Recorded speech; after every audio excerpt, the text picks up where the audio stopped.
बाबा की 14:7 का महावाक्य है। बाबा की महावाक्य हम बच्चों के लिए, आत्मा के लिए जीवदान है। और रोज का महावाक्य एक दूसरे से नहीं मिलता है, कुछ एक बातें मिलती है, बाकी हर मुरली रोज डिफरेंट होता है।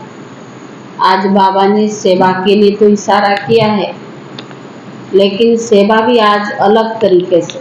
कभी बाबा ने 2 दिन पहले कहा था कि गीता का भगवान सिद्ध करो, और आज बाबा ने सर्विस का अलग तरीका बताया है कि बाबा ने कहा बड़े बड़े स्थान पर, कैपिटल है, बड़े बड़े शहर है, वहाँ बड़े बड़े चित्र लगकर लोगों को बाबा का परिचय दो।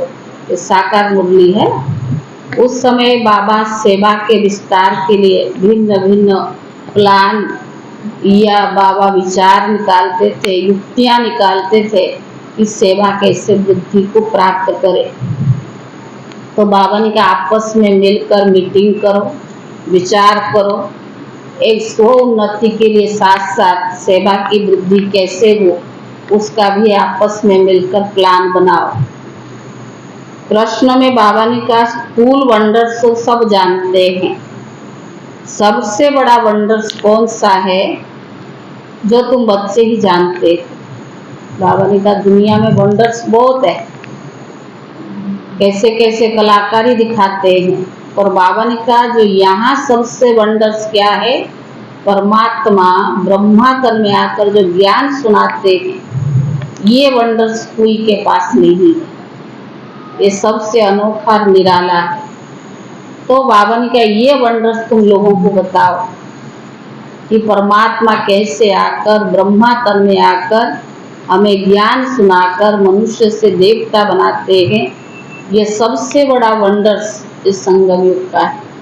बाबा ने कहा ये आप लोग बाबा के जो बच्चे हैं औरों को सुनाओ, दुनिया वालों को पता नहीं है, वो तो स्थूल वंडर्स दिखाते हैं, लेकिन बाबा कहता है ये सूक्ष्म वंडर्स है जो परमात्मा कैसे अवतरण होकर एक कार्य कर रहे हैं।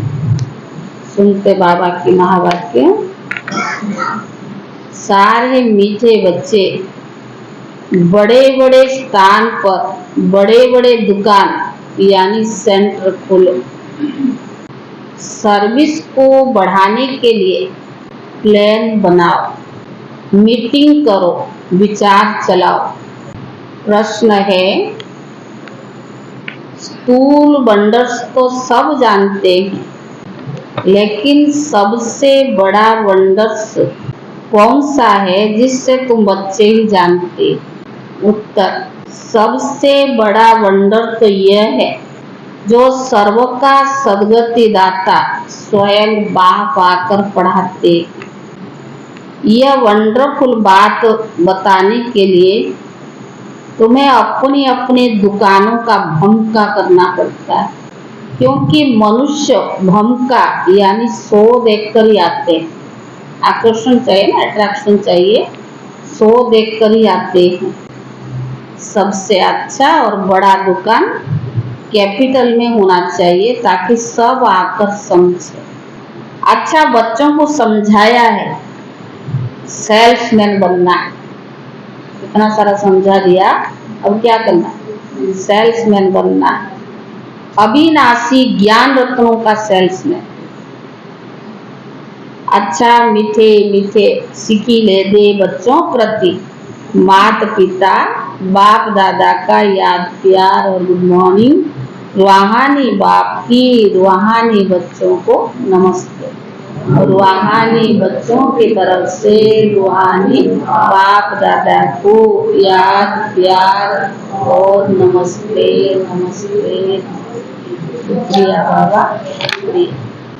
धारणा के लिए मुख्य सार एम ऑब्जेक्ट को सामने रख, फकूर में रहना है, मास्टर रूहानी सर्जन बन, सबको ज्ञान इंजेक्शन लगाना है, सर्विस के साथ साथ याद का भी चार्ट रखना है तो खुशी रहेगी। बातचीत करने के मैनर्स अच्छे रखनी है। आप कहकर बात करनी है। हर कार्य फ्राक दिल बनकर करना है।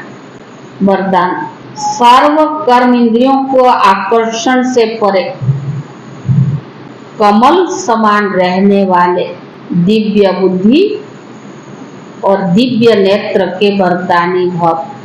बाप दादा द्वारा हर ब्राह्मण बच्चे को जन्म होते ही दिव्य समर्थ बुद्धि और दिव्य नेत्र का वरदान मिलता है। जो बच्चे अपने बर्थडे की गिफ्ट, कौन सा बर्थडे जो बाबा की बने, बर्थडे की गिफ्ट सदा यथार्थ यूज करते हैं, वह कमल पुष्प के समान श्रेष्ठ स्थिति के आसन पर स्थित रहते। किसी भी प्रकार की आकर्षण, देह के संबंध, देह के पदार्थ व कोई भी कर्म इंद्रियों उन्हें आकर्षित नहीं कर सकती। पवित्रता ही ब्राह्मण जीवन का फाउंडेशन है। तो यह स्मृति में रहती, बाबा हमें ब्राह्मण जीवन देते ही पवित्रता की प्रतिज्ञा कराई है। तो बाबा ने कहा किसी भी प्रकार के आकर्षण, देह के संबंध, देह के पदार्थ व कोई भी कर्म इंद्रिय उन्हें आकर्षित नहीं कर सकते। वे सर्व आकर्षण परे सदा हर्षित रहते। वे स्वयं को कलियुगी पतित विकारी आकर्षण से किनारा किया हुआ महसूस करते। स्लोगन, जब कहाँ भी आसक्ति ना हो तब शक्ति स्वरूप प्रत्यक्ष हो। अव्यक्त इशारे, संकल्प की शक्ति जमा करो, श्रेष्ठ सेवा के निमित्त बनो।